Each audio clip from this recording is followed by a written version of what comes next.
Hello, hello, hello. Hopefully you can hear me. I need to put my mic somewhere. I'm sat I'm sat out of the way so that when Bruce comes back, I won't be in the way. Hello, Wendy Wandoo. We are in Aberdeen. I'm not sure you can actually see the sea because the light is too bright from behind me, but the sea's just literally out there. It sounds wonky. Oh, no. But that could be. Oh, it says my signals. Just to bear with me. Oh, the mic might not be plugged in properly at the bottom. Bear with. Is that better? Is that better? Can you hear me? Okay. Let me put the mic somewhere a bit more stable. Maybe that was it. No sound at all now. Can you hear me now? Can you hear me? Let me just have a look at the settings. Microphone. Yeti. No sound at all. Oh, it's back now. It's back now, right? I'm not going to touch. Going to touch anything. The microphone just looks like a bit like in my face, doesn't it? What happens if I put the mic down here? Is it still good? Because I don't really want it in the middle of the screen like that. Hang on, I have plan B. Let's go for plan B. Turn this around. I'm improvising. As you do when you're in a motorhome. You have to improvise a lot with life. And I'm going to put the mic up there, which hopefully will be okay. Is that okay? Oh, I'm wonky now. There we go. I think we're good. The joys of living on the road, which is what I'm doing today. Just in Aberdeen now. So we've driven up. It feels like all day. Feels like we've been on the road all day. Not quite. We set off at 6 o'clock this morning, and we've literally just arrived in Aberdeen. And the notes I've made on my Remarkable are now refusing to actually appear. So we'll just give that a little nudge. Check it's syncing properly. So how are you? Hello, who have we got? Hello, let me say hello to everybody. Hello to Wendy, Wandoo. Hello, Danielle. Hello, Monica. Hello, Kira. Kathy, hello. Sunita, hello. Fantastic. And hopefully you can. And Kathy, I am in Aberdeen. I'm going to be here actually for till a week on Friday. Yeah, the 8th of September. Well, we were driving back on the 7th, I think, mostly, because it does seem to take us most of the day. We'll probably travel some of Thursday and some of Friday. But here we are, and it's being fabulously Scottish, and it's raining. so I hope I fancy a little walk this evening. Only been sat still. I've been sat in the motorhome pretty much all day. I really would like to move my body in some way, shape, or form today, but that's not looking very promising. We'll just put our coats on and go for a walk, I think. So, welcome. Let me know if you are. I can see we've already got 20 people come through the door, which is great. I can see lots of familiar little icons bobbing up and down, but I can see some new faces as well, or some faces that I haven't spotted before. So do say hello. Let me know if you are a regular here, or a newbie, or a repeat offender, as we like to call them. And I'm hoping the traffic noise isn't too much. It's cloudy in Manchester too, Kathy. Well, that is Manchester, of course. We're renowned for its wetness. I'm from Leeds normally, Kathy, so not very far away from you at all. Only across the lovely M62. We do love the M62, don't we, Kathy, us northerners? It's such a fun road to drive on. So the M62, for anybody who doesn't know, is a road that pretty much runs from the west of the UK and the north to the east, so kind of from Liverpool all the way to Hull.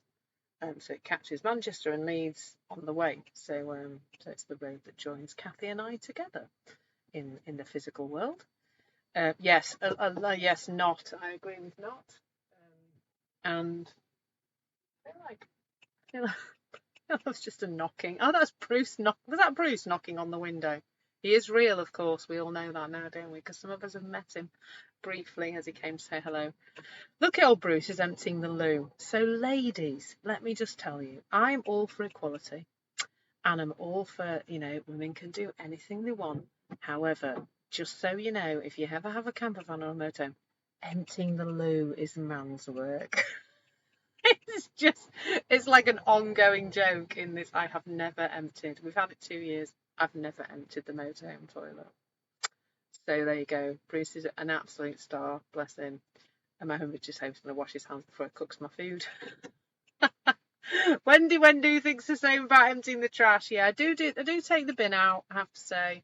But yeah, I think, we don't have to do everything, ladies. That was never the point of this whole kind of equality thing. The point was not that we would do everything. The point is that we can do anything we want. We can, go to the moon if we want. Although I'm not fancying that, to be fair, if I'm honest. But we can do pretty much anything we want, but we don't have to do everything. And I think that's maybe, I often say this, it's maybe why there's a lot more women burning out than men.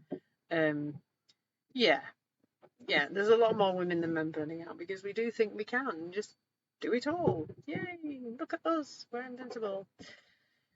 Yeah, you just don't like to. No, I don't think anybody. Well, I mean, maybe we can like taking out the trash, because after all, taking out the trash is not creating our experience. And there's something really powerful to see. I remember doing an activity once with Michael Neal where he he said, right, there'll be things in the world that you don't like doing. So I want you to go off and do one of those things that you don't like doing, but I want you to do it with joy and just like go and see what. So I don't like grating cheese.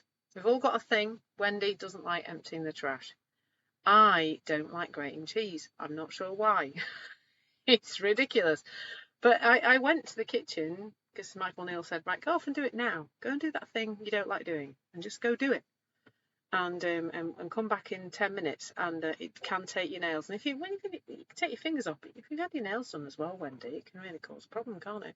Anyway, so I went off into the kitchen, got some cheese and a cheese grater, and put Wham on, because of course I'm an 80s gal.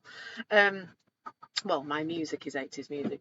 And I was a teenager in the 80s, and I put Wham on and I grated some cheese and I had a lovely time.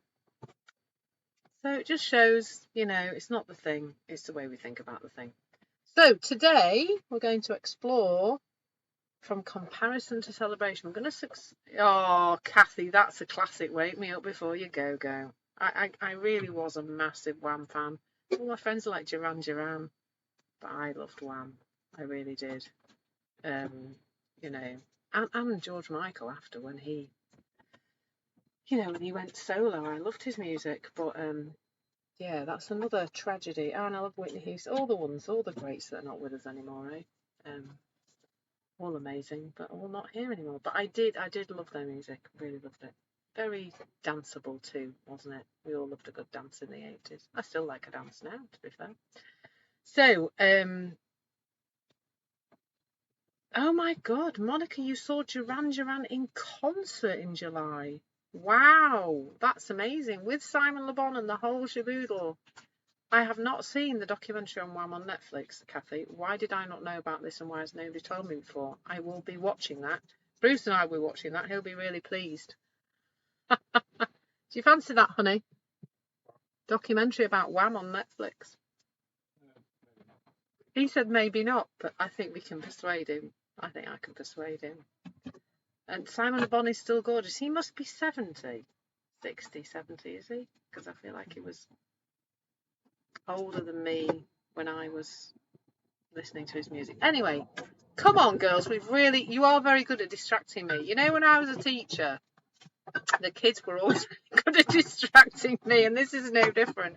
I love going off on a tangent. So let's do a quick intro of me. But yeah, it's good because it's given more people a chance to come in. People do join in the crazy conversation about 80s music, which is not really what we're here to talk about, but we like to just chill here and just enjoy life together and have a chat and get to know each other. So that's what we're doing, because I get distracted, I get absorbed in talking about Duran Duran and Wham. It's fine, it's all good. How did we get from we got from emptying the toilet, we went via rubbish to cheese grating and Wham. It just shows like how I love that, because it's like how does wisdom make that happen? Like that is like, it's like the changing of the seasons, isn't it, or something? It's just like totally natural segue. I agree, Wendy, and that is something like to be seen, really. That's nature working through us, and that's just like, yeah. I don't know why that's setting me off, because it's amazing. It's just amazing who we are, like our capacity for how that all just, we all became one, didn't we? Like in that moment. Anyway, if you don't like people crying, then you are on the wrong live. If you don't like random comments and chats about 80s music, you're in the wrong place. Go find some serious person to listen to. That's not what we're about here. We're about life being lighter.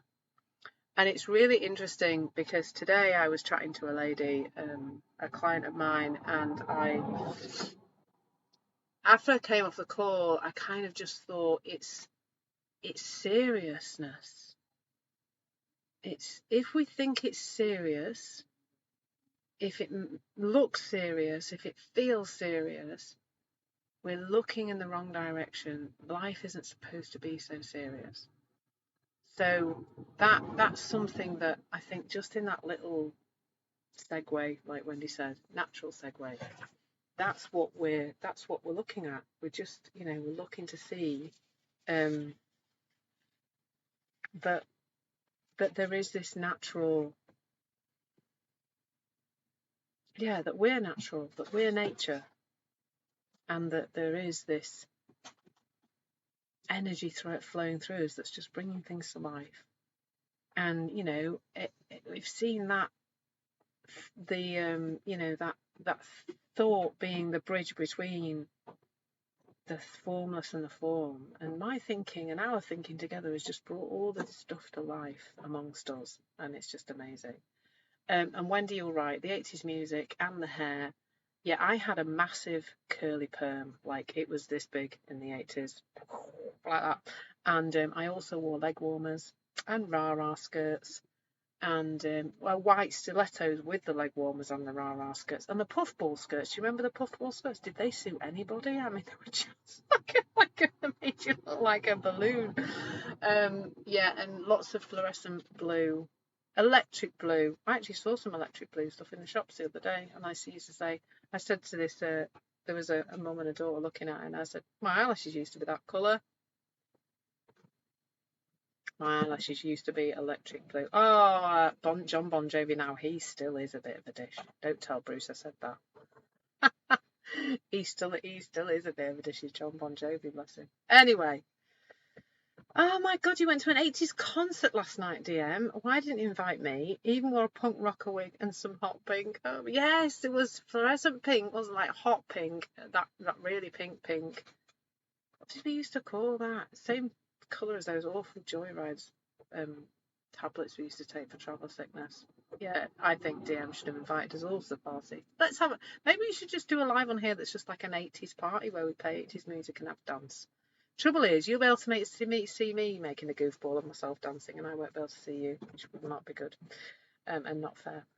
So let's pedal pushers. Now that's it. Now stop it, ladies, because I have to crack on with the subject in hand today, which is to do with, we're still focusing on relationships for a few more days until Friday, when this kind of new series I've got is going to start. We're going to look in depth at the 3 principles. So last few days on relationships. And if you haven't been here before, we don't just talk about 80s music, emptying the bin and grating cheese. We do talk about some stuff that's really helpful. My name is Claire Downham. I'm known as the Queen of Calm. And we talk here about the 3 principles of thought, consciousness and mind. And we talk about how our entire experience is created from the inside out. It is created via the coming together of these three principles, and that that's what's creating our experience, and that our experience does not come from the outside world, and it does not come from the inside of us being something wrong with us or anything like that. And I kind of call that the outside in. Like it's outside in the world. If the world was different, I could feel better. That equation that is a lie, which is when I have X, I will feel Y. And so that's the outside in. And then there's the outside inside in, which is, the inside outside in, which is where we think our own experience needs to change. We have to feel better, think better, be better in order to feel okay. And that again is an outside in misunderstanding, which pervades society. And I feel like the well-being industry is hugely, I don't want to say to blame, that hugely perpetuates this understanding, this idea, this misunderstanding that in order for us to be okay, we have to be sort of consistently okay. Like we have to have a nice consistent feeling state, a nice consistent, only positive thoughts, no kind of negative thoughts, but toxic positivity there, and that our behaviour has to be good too.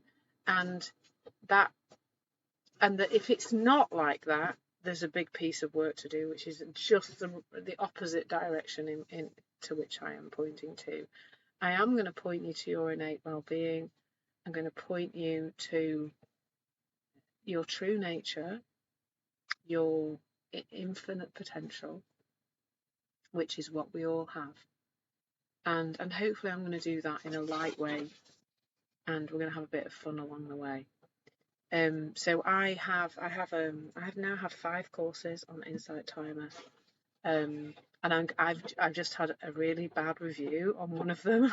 So my most recent course, which is called Sustainable Calm with the 3 Principles, just got a really negative review, and really, really interesting.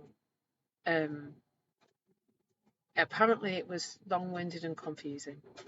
And then the next review, and this is like just seeing how people's experience is created by a thought, and how one course can create 2 completely different responses. The second review said, "Oh my God, that was amazing! I'm going to do it again." So just was 5 stars. The other one was 2 stars. It's the first 2-star review I think I've had. I had another 1-star review today on my anyone else hearing noise? We did have a bit of sound problem before. There is a bit of noise because we're in the motorhome and Bruce is cooking food, but I'm not sure if there's anything else. Can somebody else let me know? I'm not sure if it's just you, Sue, or everybody. It is Bruce, yeah. I think you're right, Claire. It's Bruce.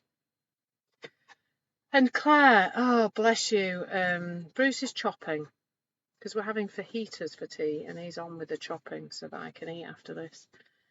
Yeah, I bless you, Claire, and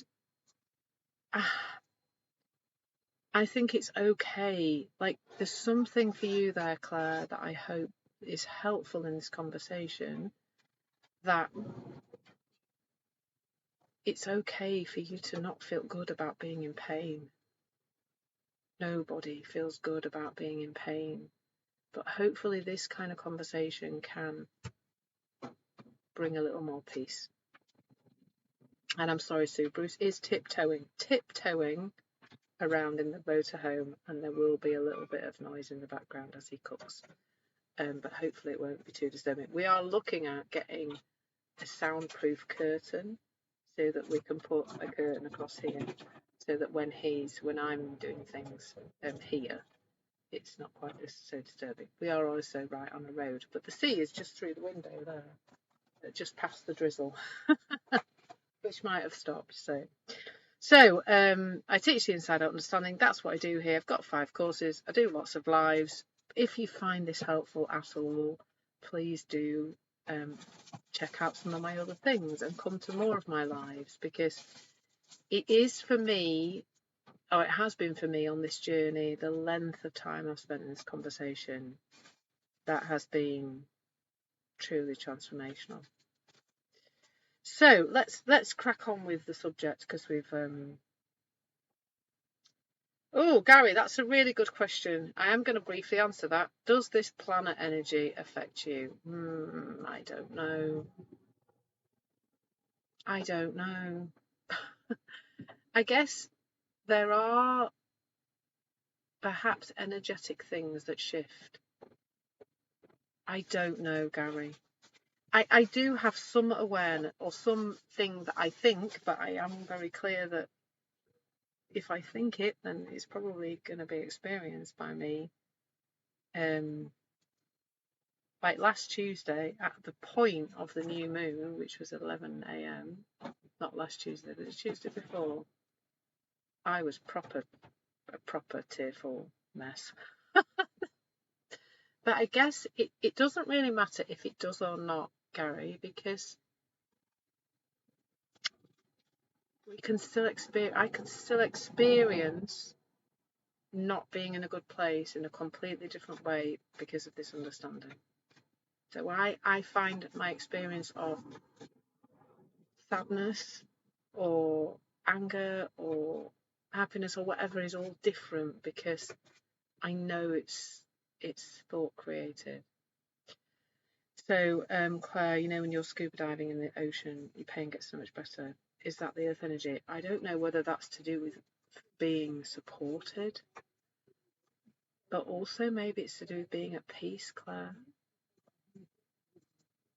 You know that where else can your mind be but in the present moment when you're in the sea? When you're scuba diving, when you're in that beautiful environment, when you're just really present. Because for me, everything is better in the present moment. There's not a thing that isn't improved by us becoming aware of when our thinking isn't in the present moment and just noticing it non-judgmentally, and how that allows us to fall back into the present moment. And the Eckhart Tolle quote, which I'm going to mess up, but you'll get the gist. The moment you notice you're not in the present moment, you will naturally fall into the present moment because you become the awareness of the present moment. Oh, bless you, Sunita. Sorry to hear about that. Well, that's probably what your body needs if you've got COVID. A rest, definitely. Oh, lovely. Maybe I probably will do a session on pain actually next month, Kathy. So and Claire. So I hope you'll be able to attend that, because I think that is. Let me just jot that down, because I have been reading quite a lot about pain recently. And when you are in thank you, Wendy, and healing vibes to everybody who's suffering with pain. But when you do something you enjoy dancing, you're not aware of it because you're in the present moment. Kathy, spot on. Yeah, definitely. They say even like traditional psychological, and doctors and people say that 80% of pain is psychological, not at all physical. It's just a stuck pattern of thinking much of the time. Anyway, let's crack on with comparison. And how it I kind of see comparison in two ways in our relationship. So I'm not sure which to explore first, but I'll just go with what there's comparison within our relationships, as in we're comparing ourselves with somebody else we're in some kind of relationship with who we might know quite well, and these, I guess, will be less about our partners and more about maybe our friends, maybe our people who we are just connected with, people at work. There's so many. I'm just going to shut this up because you can't see the sea anyway, and I can't. I feel like I'm in the shadow.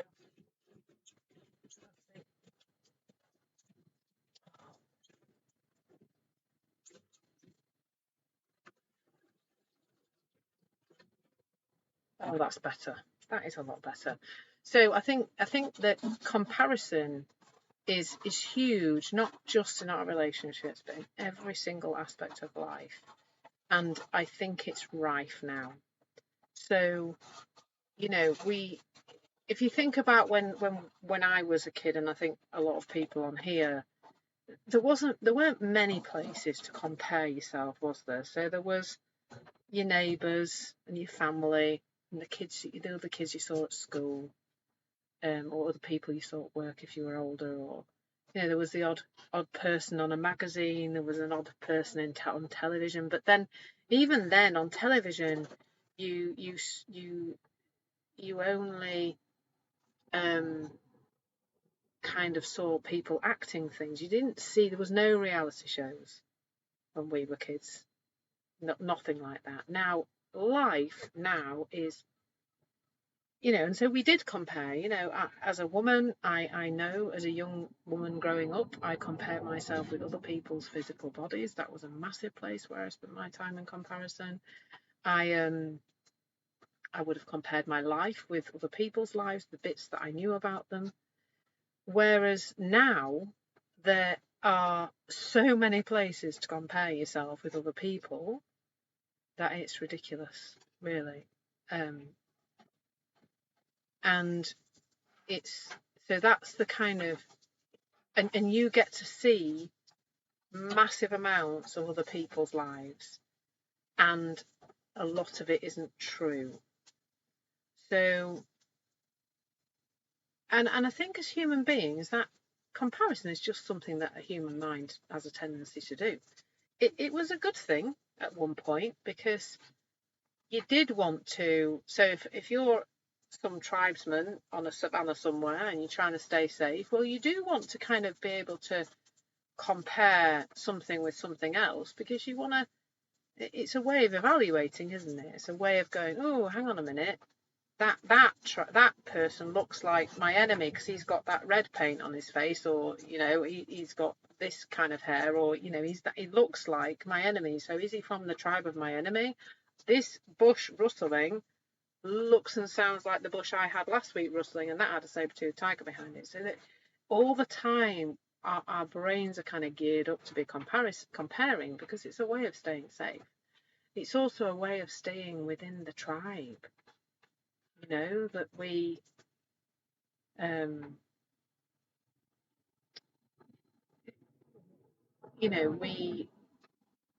we're checking out all the time to see if we're fitting in, to see if we're kind of aligned with everybody else, and we're doing what everybody else is doing, and we're heading in the right direction, whatever the right direction might be, because that is what keeps us safe. It keeps us part of the tribe. Being part of the tribe is safe. So there are some inclinations, I think, in the human mind to kind of just be in this place of comparison. But it's a bit like it makes no sense, really, to look at all 8 billion people on the planet and think that any of us should be anything like, or that our lives should be anything like anybody else's life. And yes, Wendy, we'll probably go a little bit deeper into that creates this awful illusion of separation. There's a bit about, I don't know if you've, Byron Katie's Loving What Is was the first book of hers I read, and then she brought, what is the Being at Home with Yourself or something, is it called, the next book? Her most recent book. And she talks about how when she had her kind of awakening experience, she lost all her boundaries. She was not in a place of comparison. And the reason she wasn't is that she thought everything was hers. So she would just walk into strangers' houses because she literally lost all her boundaries. She'd lost all her sense of separateness from everybody else. So she didn't really see comparison. She didn't see difference. She didn't see separation. She just became at one with everybody and everything. And so that meant she had to be closely supervised, because, of course, it's all very well being in the oneness and wandering into somebody else's house, but that somebody else might not be pleased to see you in quite the same way as you think they might be. And so she did get into, there's a bit in the book about it, how she did get into these kind of situations where she just took other people's things, and she just was not in. So you're right, Wendy. There are no others, and comparison creates the illusion that there are.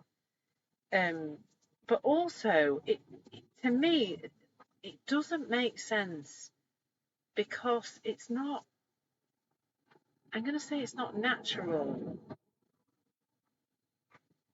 to. So let me give a kind of nature example where I remember once getting a bunch of flowers, and I really saw this kind of comparison thing through this bunch of flowers. I had this bunch of flowers, and there were roses in the bunch of flowers, and on the same stem there was a really small rose that was still all closed up in a, I'm not sure how it was going to be, but it was all closed up. And then next to it there was this really big open rose. It was bigger. I think it was going to be, the little one wasn't going to be as big as the bigger one anyway.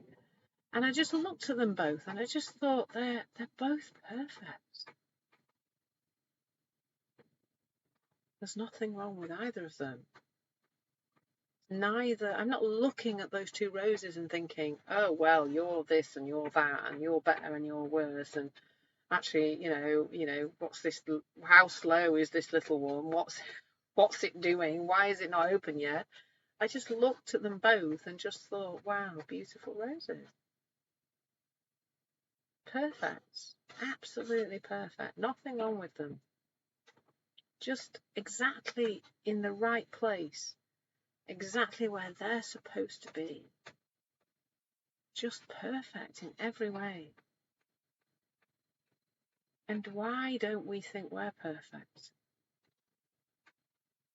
I don't think I'm perfect. There are things about me that I would like to be different. But why do we look at another human being and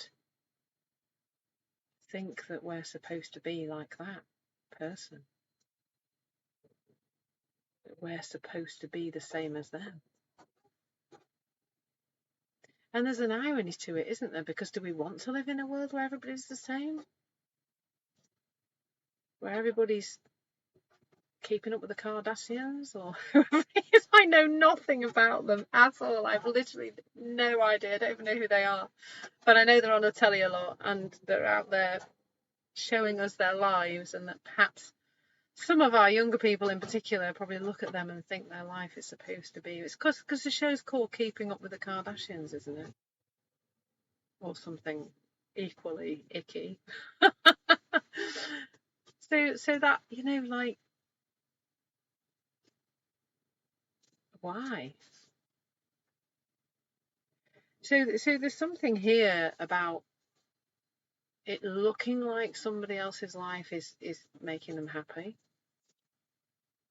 So if you're scrolling on Instagram and you see pictures of people on this kind of holiday or next to this kind of car or going into their big house or showing off about whatever, showing off's not the right, just sharing whatever about their lives, and they look to be happy, then of course that reinforces the outside-in misunderstanding that it's that thing, the car they're posing next to, or the house they're buying, or the holiday they're on, that is making them happy.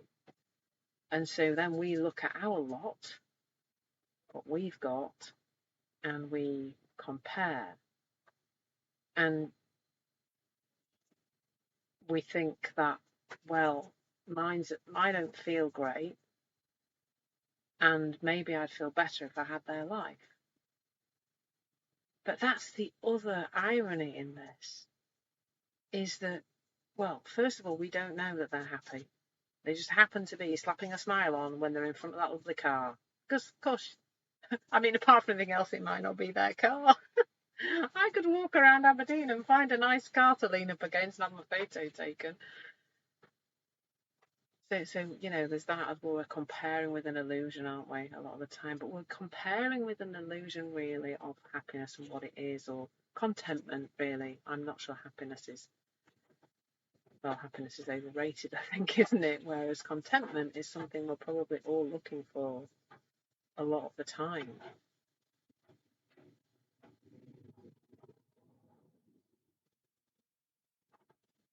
a lot of the time. Contentment, that's what we really want, don't we?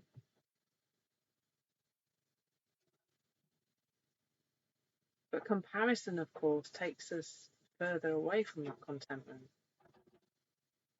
because it makes our life look lacking, look like it's not enough, look like we're not enough, like we're that little rose that's not quite opened up yet. But what if we're on an absolutely perfect journey in our work, in our business, in our life, in our relationships? What if it's all perfect already, just as it is?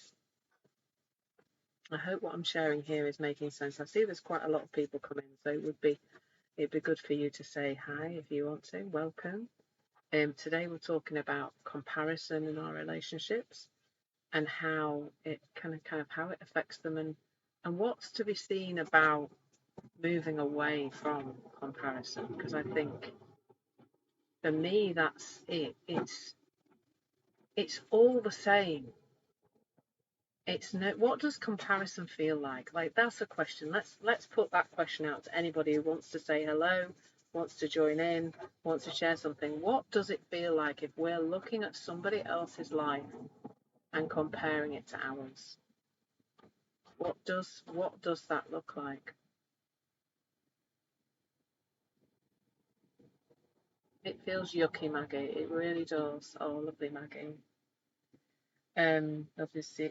It's exhausting. It feels like lack. Absolutely brilliant. Yeah, it does feel yucky, and their life does feel so much. It looks like their life is so much better, doesn't it? Yeah, it's exhausting. We're in a place of lack.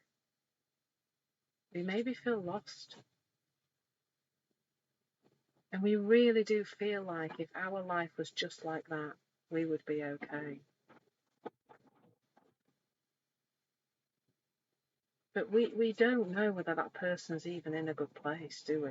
I mean, that's the first layer of all of this is, first of all, how much of what they're sharing is true. Absolutely, Sunita, exactly. We're on exactly the same page at the same time then. We don't know if it's truth. It could be a complete pack of lies. I remember being at a swimming pool once on holiday. And this was a holiday that I went on my own after I split from my husband. And I was sitting by the pool, minding my own business really, and I saw this woman arrive with a little girl. And the little girl was all like in a lovely swimming costume with a little, I think she had a little rubber ring thing around her waist, and she was desperate to get in the water. And her mum put her in the water and like let her spot, and she just took loads of videos and pictures. And then literally got the little girl out of the water and left. Now, I don't know where those pictures were going, but I strongly suspect they were going on social media. Now imagine you're another mum who's at home with your child, sat on the floor in a pile of Lego, having a really great time, interacting with your child and spending time in the moment with your child present. Because let's face it, we don't need to take our kids on holiday for them to be okay. And and then later on that day, your kids have gone to bed and you're scrolling on social media and you see this image of this little girl who appears to have been a fabulous time on holiday in Spain, in the pool, and your heart sinks because you think, well, I want that for my child, and I can't give my child that because I don't have the resources or the money or whatever. Or maybe like me, like I didn't want to take my kids abroad when they were little. I was happy to wait till they were older. We had some fab times at the East Coast and Cornwall in a tent. Um, like, and then you're sat looking at that and thinking, that's reality. That isn't even reality. And to be honest, your child who spent, if you spent the day with your child sat in the Lego on the floor, actually sitting, interacting with your child and playing with them, then I suspect they've probably got more out of their day than the child who's been pretend put in a swimming pool and have their photograph taken. But of course that's not what you feel like. You feel lack, Kathy. You feel yucky. You feel disconnected. You feel like you're not doing enough as a mother, or that's just one story. And you feel bad about yourself, don't you?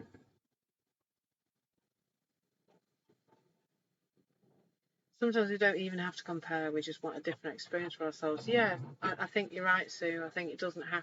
I think comparison kind of compounds it, doesn't it? But sometimes we just want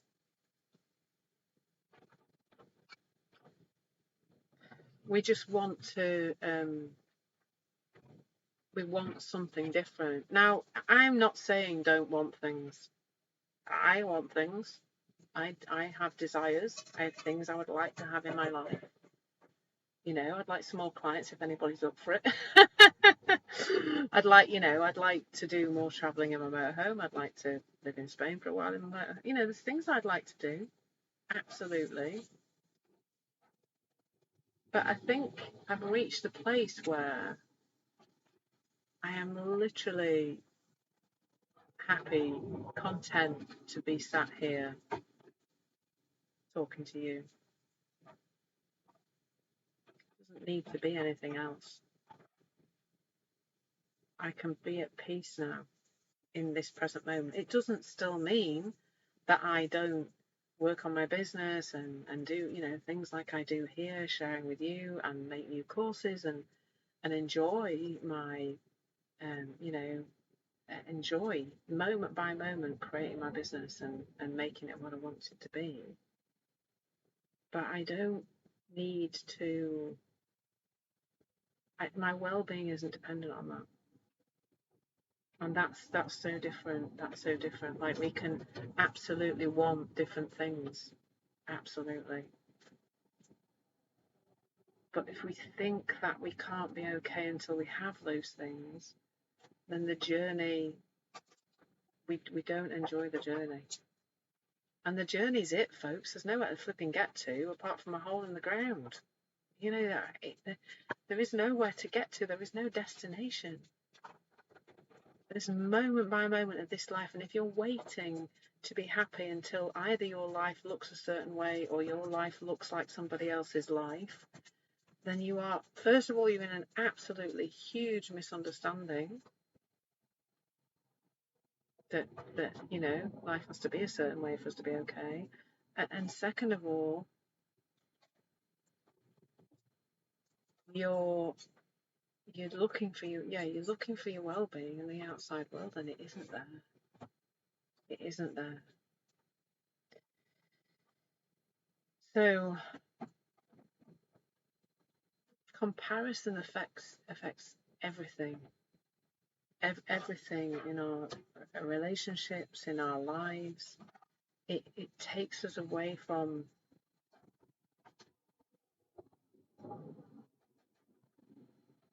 the present moment all the time. So if you think about your thinking when you go into comparison, your thinking is, I want my life isn't like that.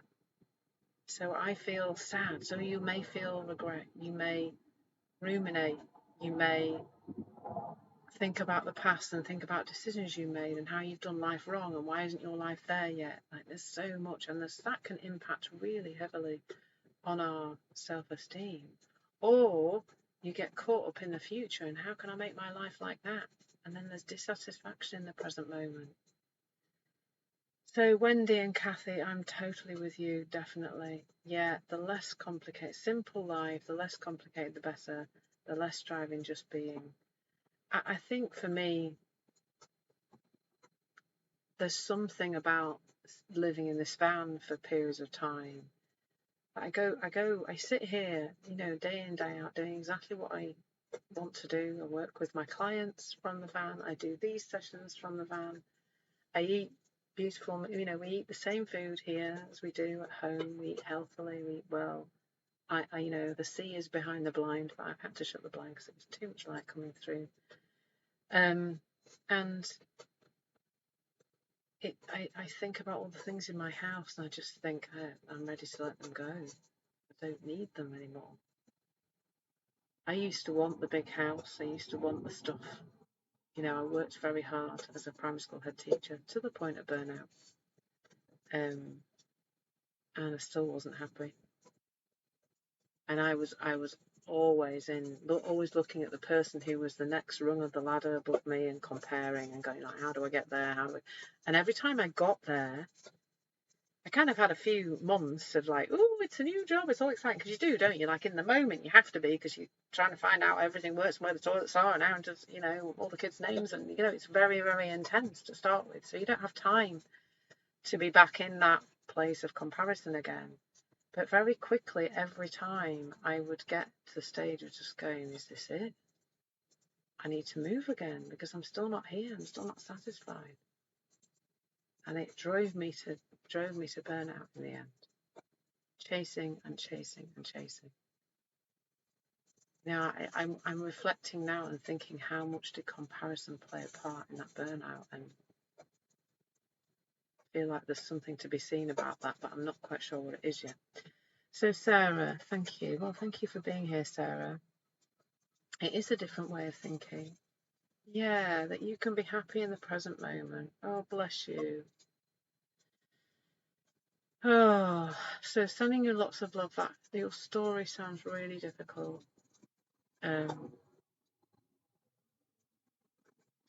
Oh, bless you. Yeah. So there's that chasing, isn't there, of the thing that you want to do.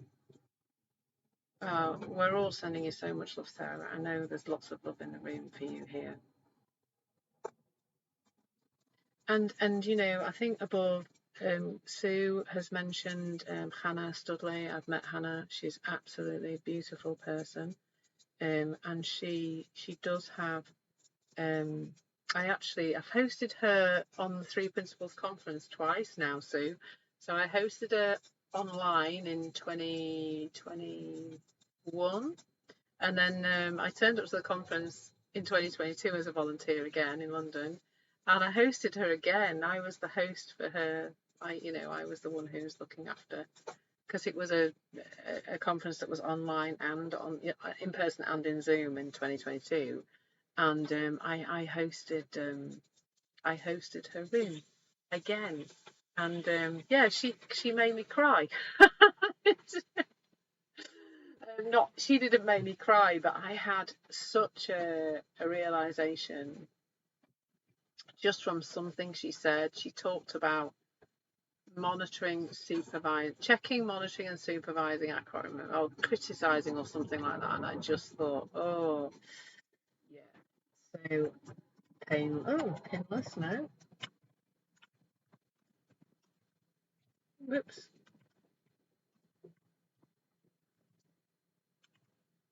Yeah, so Painless by Hannah Studley. You say Hannah Studley because she's from Israel.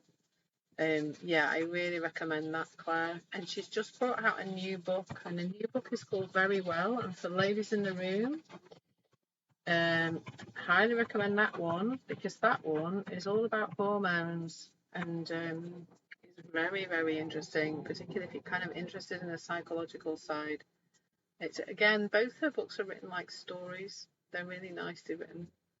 So yeah, I really recommend Hannah. She's fab. She's on Instagram as well, so you can follow her there. I think she's still on Instagram. I'm sure she is.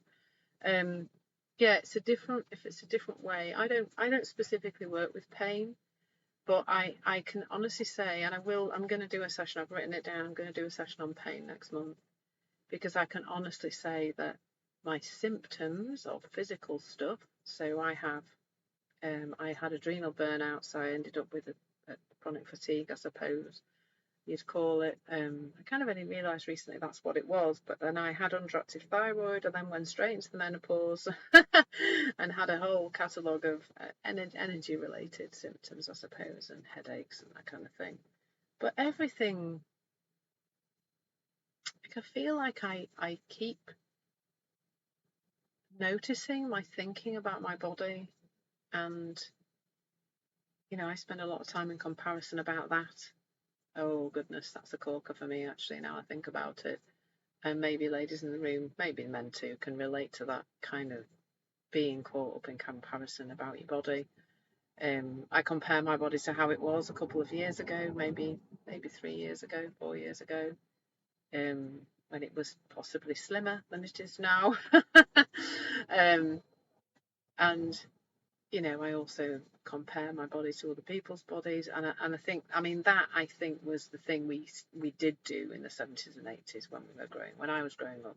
I absolutely did do that. And we could do that because there were other women, not just celebrity women, but other women about us who were perhaps a different body shape to us.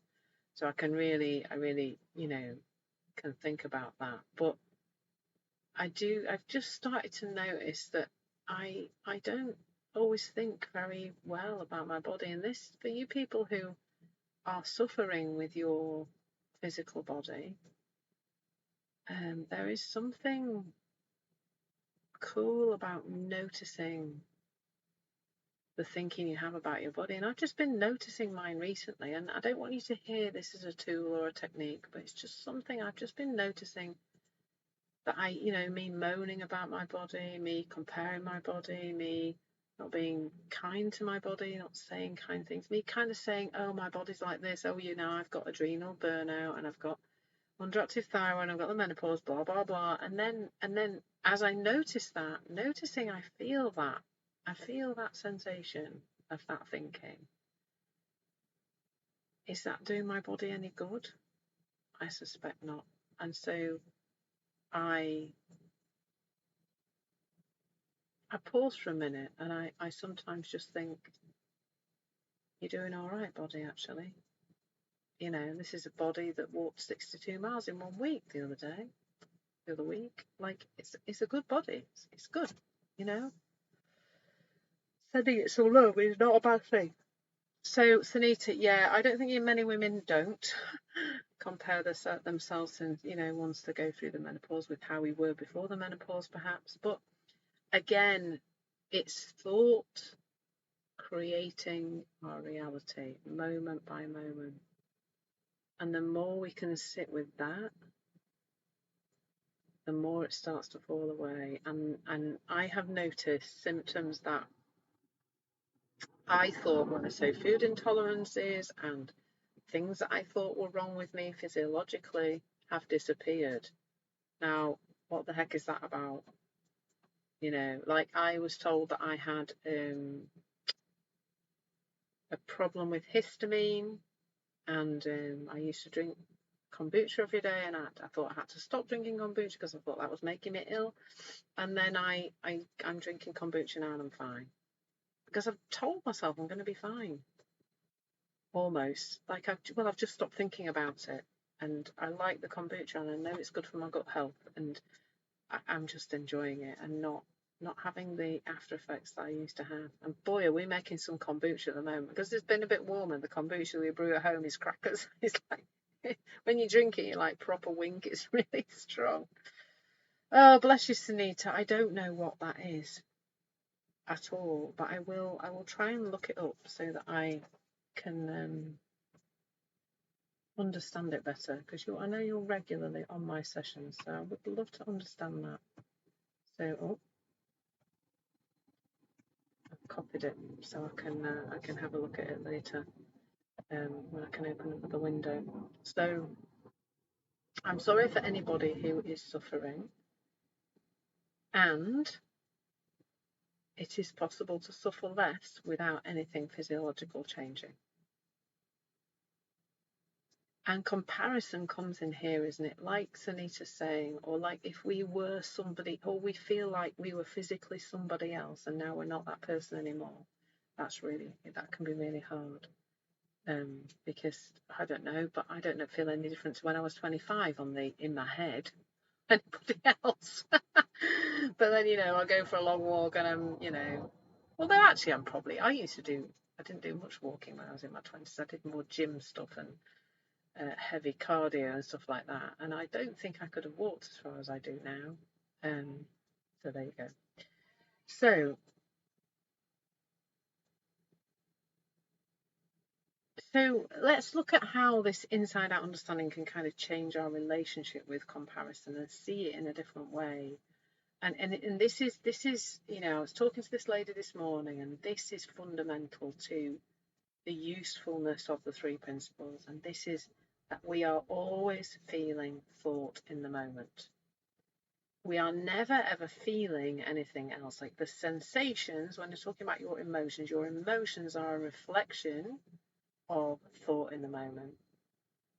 Not your emotions are a reflection of you having a mental illness. Not your emotions are a reflection of somebody out there doing something. Not your emotions are a reflection of the person who's got the life that you want, that you're comparing. Not any of that, but your emotions are a reflection of thought in the moment. And so what does that mean? That means that, like we talked earlier, we you know, when I said, what does it feel like? People said it feels yucky, exhausting. It feels like we're in a place of lack. That sensation is a gift, because I guarantee, how does that feel in the body? Yucky was a good word. How does that feel in the body? Do we feel anxious when we're in comparison? Do we feel just low? I imagine we do some of the times just feel flipping low and sad. Do we feel upset with ourselves? What do we feel here? What do we feel here when we go into comparison? I guarantee it's yucky. I think to be fair, Maggie hit the nail on the head with the word yucky. It just feels yucky. It feels yucky. Rubbish, Suniti. Yeah, it brings about a horrible sensation. Now, empty, Wendy, that is spot on. Empty, definitely. Insecure, not enough Elaine. Absolutely brilliant. Exactly. So that sensation in the body, that emotional reaction, is letting us know that our thinking is a lie. All of it in that moment is a lie. That's all it's letting us know. It's letting us know that we are in unhelpful, untrue thinking. So let's take it into a practical example. So let's just say you're scrolling on Instagram, or other social media platforms are available, of course.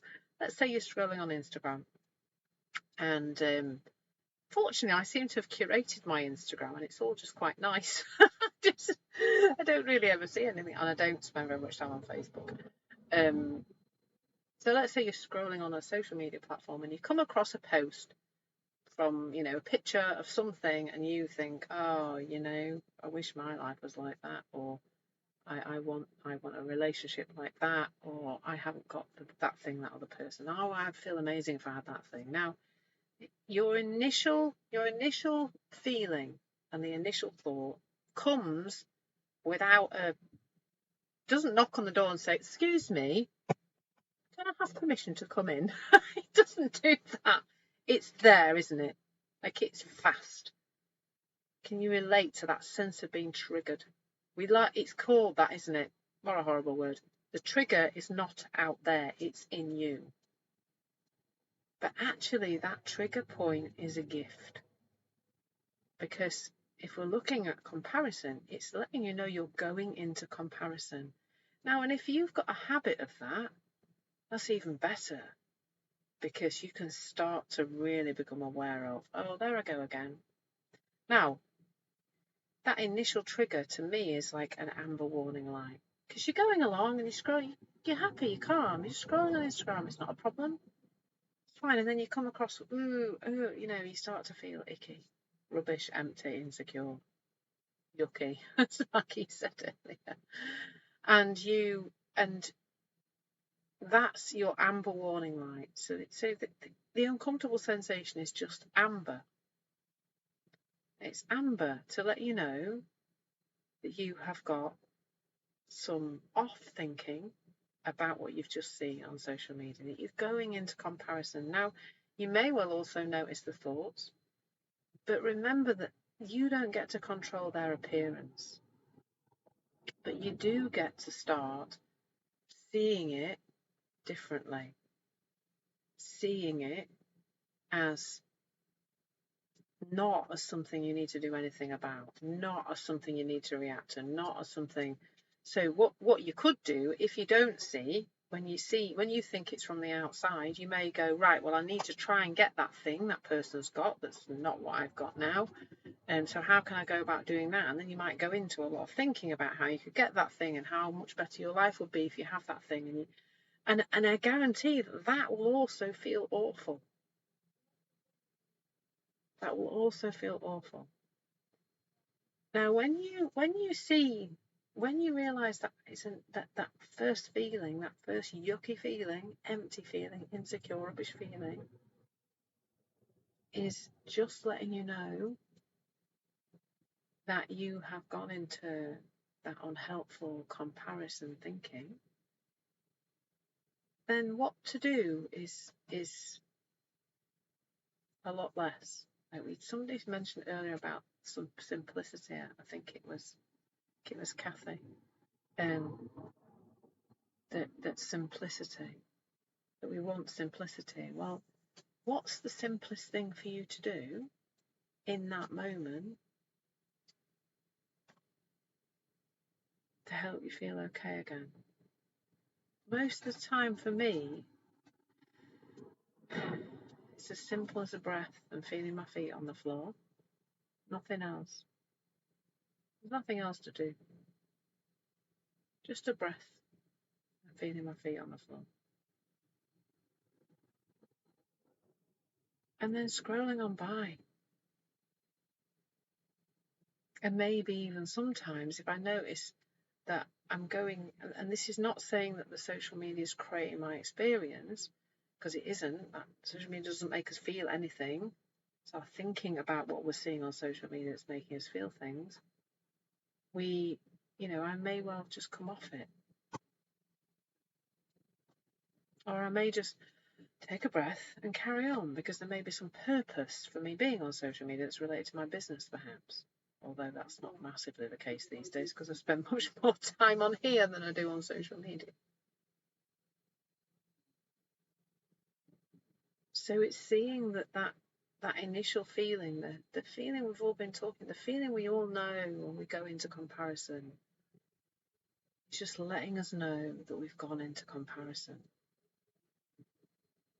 And then as we look more and more in this direction, we can start to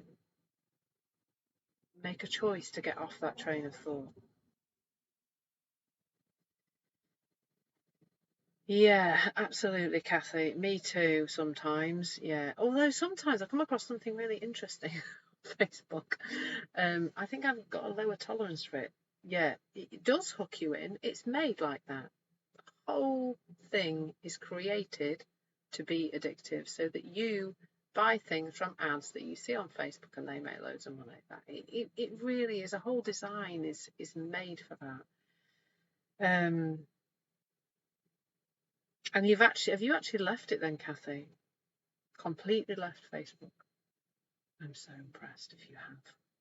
I've just not got round to it, I think. I think what I'd really like to do is just get rid of everybody who isn't somebody I really know in person. Like maybe just keep my family and some close friends on there and get rid of everybody else. Because, yeah, I hear you with it. Because it is, yeah, don't get me started on Meta. It could be active. We could hear a lot of my thinking, and that's not what we're here for, is it? Yeah, I do know a few people. I've got a friend I talked to the other day. I went to go look for her profile on Instagram because I knew that she knew a lady who does kind of healing without medication in a place called Haworth, which is the beautiful place where the Bronte sisters came from. And I couldn't remember this lady's name, so I tried to find my friend on Instagram and say, oh, can you remember the name of that woman who does the healing thing in Haworth? and I couldn't find her. So anyway, I have a phone number, so I texted her. I said, "Where are you?" I can't find you on Instagram. She said, I left Facebook a little while ago, and then Instagram shut my account, and I don't know why. So I just decided not to open it again. So wow, I was like, wow, okay. And yeah, she seems to have survived. So that's amazing. That's amazing, Wendy. Very amazing. I think for me, it's whether at the moment I love what I do here, but it's whether I want to use any of those platforms for my business at some point. But I think it will be the point when I've got the capital to pay for somebody else to do it for me, so I don't have to do it. But I am on Instagram and Facebook and LinkedIn at the moment, and I don't do much on any of them really. And they're just kind of there. I'm here most of the time, as you probably noticed.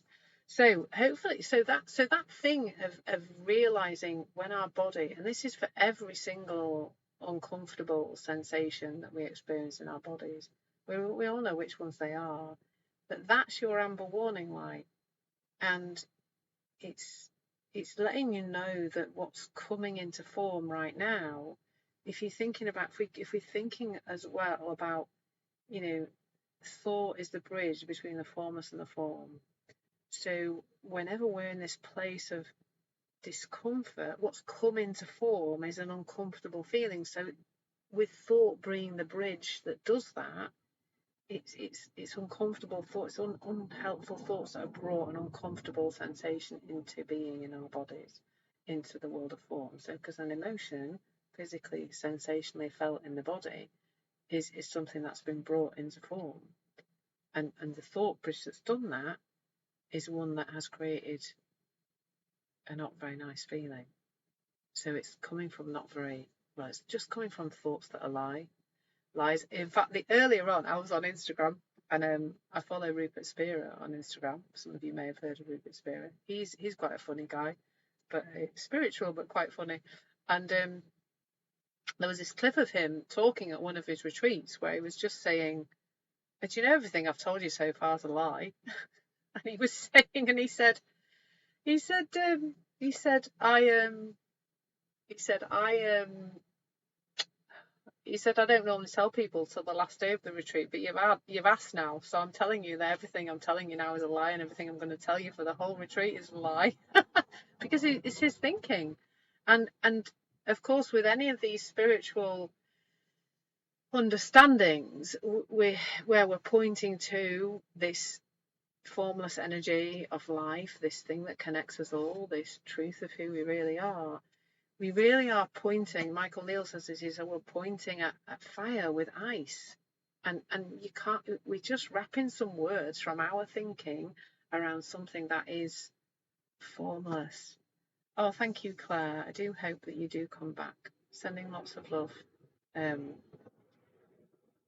So we're, we're losing our train of thought, apparently. That's not coming into form right now then, is it? My thinking, it's just my words aren't coming into form. They're stuck somewhere en route.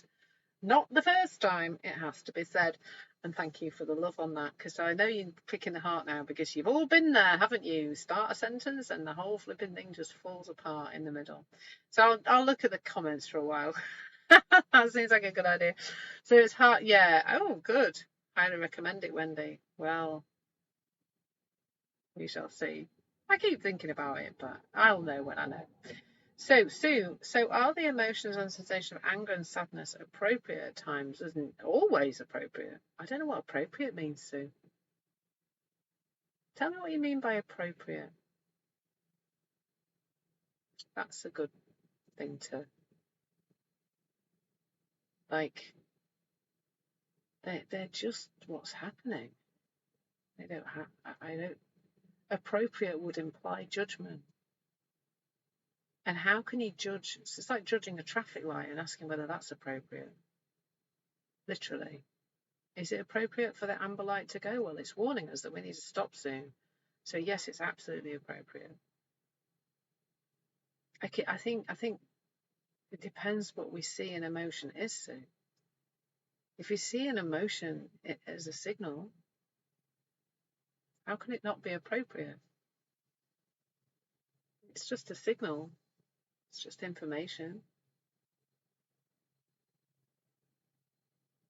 Tell me a bit more about what you mean about that, Sue. That would be really helpful, and then I can maybe speak to that a bit more. Yeah, I think you're right, Wendy. All emotions are utterly valuable because they are information. Like, how else do we know how useful our thinking is and what our state of mind is? When I was talking to this lady earlier, I was saying that, all the three principles is an understanding that helps you to navigate life more easily, because you come to know yourself much better. You come to know a few things about yourself. You come to know that you are whole and well, and that's the fundamental truth of who you are, that you are this essence of life, this infinite intelligence, this oneness, whatever you want to call it. I don't really care what you call it. Call it God, call it universe, call it energy, call it nature. That is who you are. And that as you go through life, your system, your perfectly working system, does this. It spits out thoughts. It has consciousness bring those thoughts to life. There's sensations in the body that let us know about thinking. And then once we understand that those sensations aren't coming from the outside world, they're coming from inside us, we then just start to navigate life much easier. And so, that in terms of this comparison thing is, I notice, noticing that you are feeling all those things we said before about comparison, that you are feeling less than, that you are feeling rubbish, empty, insecure, just yucky. Notice that exhausting, lack, all those words we use, noticing that feeling, that sensation in the body, and knowing that it's letting you know about your state of mind. And then what do? Well, I tell you what, you'll just know what to do.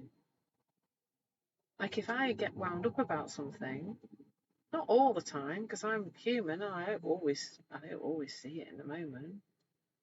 More and more of the time, I stop. There's a quote, and I can't remember whose quote it is, but it's something like, human beings are the only animals that speed up when they're lost. Like, we ignore the amber warning light and go steaming on ahead into red, don't we? Imagine if everybody stopped at amber warning lights. There'd be a lot less accidents, because people go through the amber and it just turns red, and then somebody on the other side's a bit too hasty, and before you know it, there's an accident in the middle. Imagine if we all just stopped at amber. How many more people would be able to turn right at a junction or left at a junction? If you, in the US, across, you have to turn across the traffic. And yeah, oh, it's yellow, amber. Yeah, it's sort of orange here, I think. But yeah, we call it amber. But yeah, imagine if we all stopped at that yellow, amber, orange light, whatever you want to call it. Imagine if we did. Imagine if we knew that that was a signal to pause and not a signal to go straight ahead. That has to be hugely transformational, doesn't it?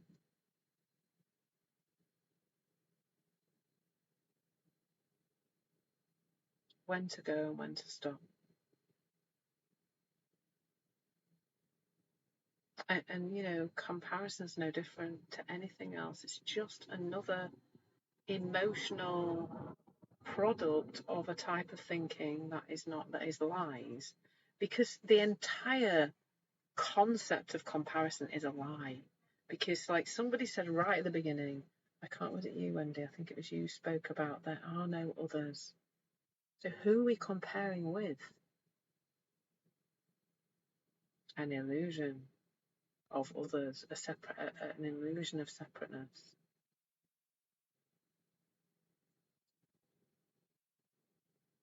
It's all an illusion. It's not the truth.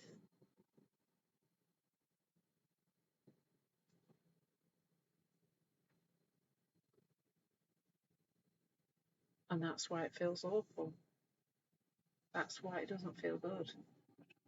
But your system, your beautiful, beautiful system, is always trying to warn you. All the time. All day, every day. And that means we're the luckiest creatures on the planet, really. But we just don't know how the system is working.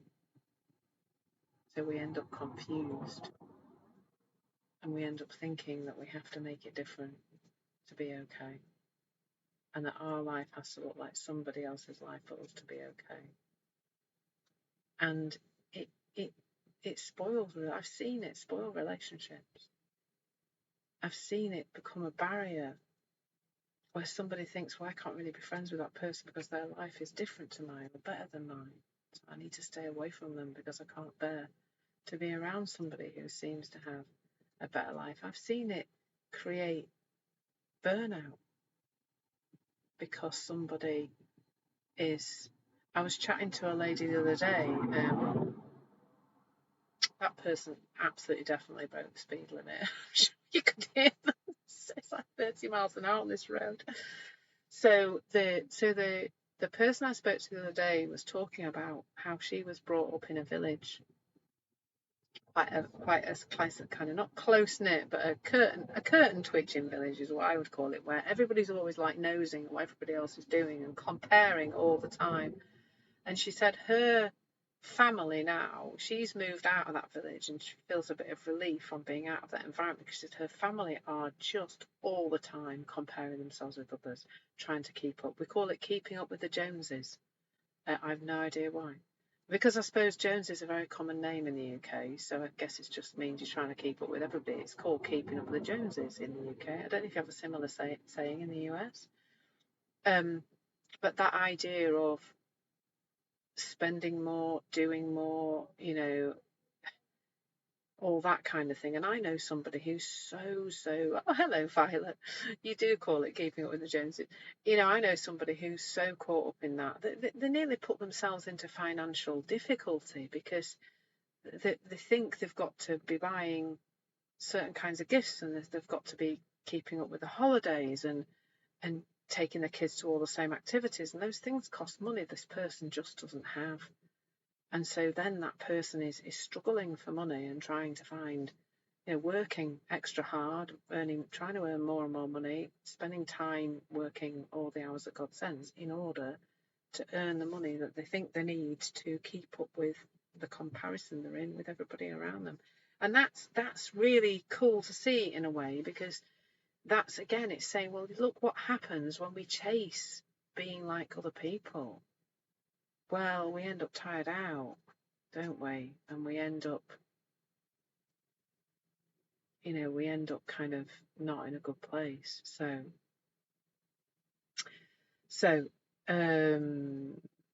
Sue, my example would be, I see something happen. I might get angry about it and I feel that sensation in my body. Yep, you do. I don't want to suppress that anger and not express it because that can have consequences on the body. So, well, I would question from this understanding that when you experience that anger, if I'm not sure what suppressing it means, because I wouldn't say now that I suppress anger. I just know that it's got nothing to do with anybody out there. That's not suppressing anger. To me, if I experience anger and it looks like somebody else, and I don't get this all the time, Sue, trust me, I can get angry with the best of them. When I don't see it, I'm off on past the amber, straight through the red light, and hurtling along the road at 60 miles an hour and it's a 30 zone. I totally lose it like everybody else. When I see how my experience has been created, the anger is an indication. And I remember the first time this happened, I read a message on my phone. I felt that initial rage, I'm going to call it, Sue. I don't think initial anger. And I heard a voice in my head say, "You are not in a fit state to reply to that message, put your phone down." And I did. And later when I read the message, there was not the same anything to it, but the kind of thing has fizzled out. Now, other occasions when I've experienced that and I've known to stop and pause and take a breath, and that's not suppressing anger, that's just me knowing that I'm not in the present moment and that I am going to function so much better when I'm in the present moment. Now, sometimes then, once I've calmed down, I still might go to say to the person who did the thing that I thought about and then I felt angry. I still would go to the person and say, "Hey, do you know what? I don't really like what you did there. I don't agree with it, or I would like to articulate calmly. I'm much calmer by now, remember, and I'm going to articulate, therefore, something that is much more helpful to both of us, to me and the other person." Sometimes there's no point because I know it's a flash in the pan for me and the other person. So sometimes one of the realizations I have is, oh, this is an upset person who said this thing to me or sent this message. So one time I remember Bruce was really upset about something and he was stood in the kitchen and he was kind of wasn't speaking to me very nicely, he was getting a bit loud, and I just stood there and I just thought, oh, bless him, he's really not okay. He's not okay. And I just stood, I was really calm, and I just let him carry on. And he didn't carry on much longer because he looked at me and I could just see it fall away. And he said, "I'm really sorry, sweetie. I just got really caught up in that then." And then it was over. So the sensation is not telling you to suppress anything. This is not about suppression. And the consequences in your body are adrenaline. You think you're talking about adrenaline? Well, that comes from the anger, not suppressing the anger. You know, the anger is what creates. You're not going to lock it in your body somewhere. It doesn't work like that. Not from this understanding anyway. Anger absolutely puts adrenaline into your body, and if you're getting angry on a regular basis, you are going to be pumping adrenaline into your body that really, and cortisol that may not be. Although who knows, because it's all created by thought. So if I say being angry is good for me, maybe it is. But I do think that we don't bring the best things into the world of form when we're angry. We all can, there's not a person in this room, I'm sure, who would not say there have been times when anger has meant that they have been snippy or shouted at somebody they love or said something they then later think, oh, that wasn't nice.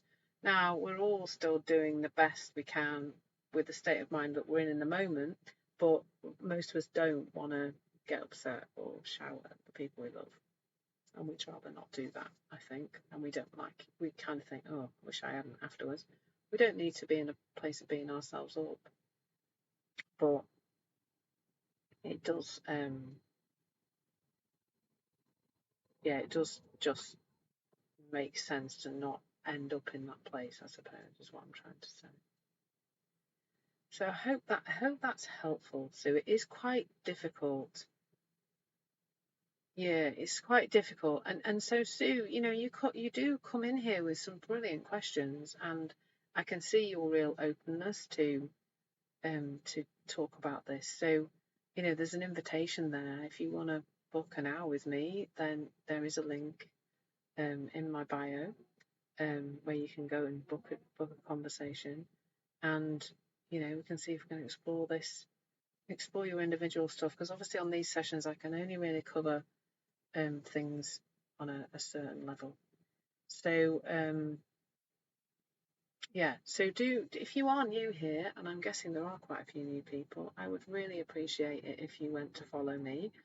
If you're hearing something that's a bit different in this conversation, I think somebody already today has just said, oh, I've not heard anybody talk about this. Now, I know I'm not the only person talking like this because the three principles is not something I made up myself. It was beautifully uncovered 50 years ago by a man called Sydney Banks.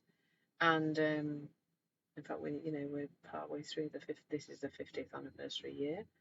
And it is, and I do highly recommend looking up Sydney Banks, who fortunately was recorded quite extensively before he passed in 2009, and has a lot of beautiful books as well. So I do recommend looking him up because he's the originator of the understanding, and his books are beautiful.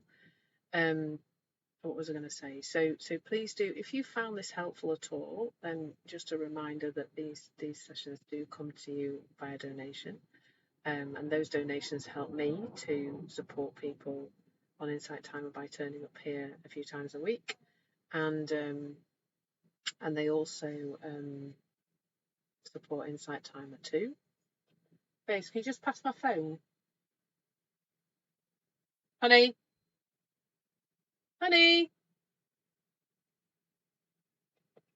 I just was going to get Bruce to pass my phone because, yeah, I silenced myself for a minute because I was trying to get Bruce to bring me my phone, but I think he must have his headphones in. And he's heard me now. And I because I need to look at it to tell you what my other lives are this week. So I will do that now because I will be here another few times this week. Let me just find my own profile, which is hiding from me. Here we go. So events this week. So tomorrow at 3:50, releasing guilt and shame in relationships. And I know there's lots of people who look at Brené Brown and follow her, so I think that'll be an interesting one to see if I've got a different perspective. And then the 30th, which is Wednesday morning. So these are all BST times because that's where I am. 8:05, finding balance in relationships. And then September the 1st, which is Friday at 1:11, which last week I had 160 people, which is really cool. The three principles. So this is episode 1 of the 3 Principles Way to Sustainable Calm, and it says topic to be confirmed. So that will be my kind of launch session on the 3 Principles Way to Sustainable Calm to go with my course, which is called Sustainable Calm with the 3 Principles. And each episode this next month in September, I will be exploring a topic from the 3 principles. And I would love, absolutely love, I do have a little group called Powered by Calm. And I would absolutely love it if any of you wanted to, if any of you went along to the group and let me know what topics you'd like me to explore. I'm making notes of things. So today there was something around pain. I am definitely going to explore pain and physical symptoms because that is transformed from the 3 principles point of view. So yeah, please do check out my group, and if you'd like to make some suggestions, I know Wendy put a little message in there the other day, if you've got some suggestions of topics you want me to cover, just things that you think, do you know, this bit of my life is just a bit of a I was going to say a rude one, it's just a bit like off, or I'd like more calm around this area of my life, or I'd like more peace here, I'd like to be more productive, or I'd like whatever it is, whatever there's something, or I'd like to be less anxious, whatever it is, then pop it in the group, and I will speak to it, hopefully. So the group is called Powered by Calm. So I would love to see you in there. And that's what's happening over the next week. So thank you so much for being here. Thank you for all your contributions. It's been lovely as always. And I will be here again tomorrow at 3:50 p.m. BST, where I hope I'll see some more of you. So lots of love, everyone. I'm going to go off and have my fajitas now. Lucky me. Lots and lots. Take care. Lots of love. Well, Sunita.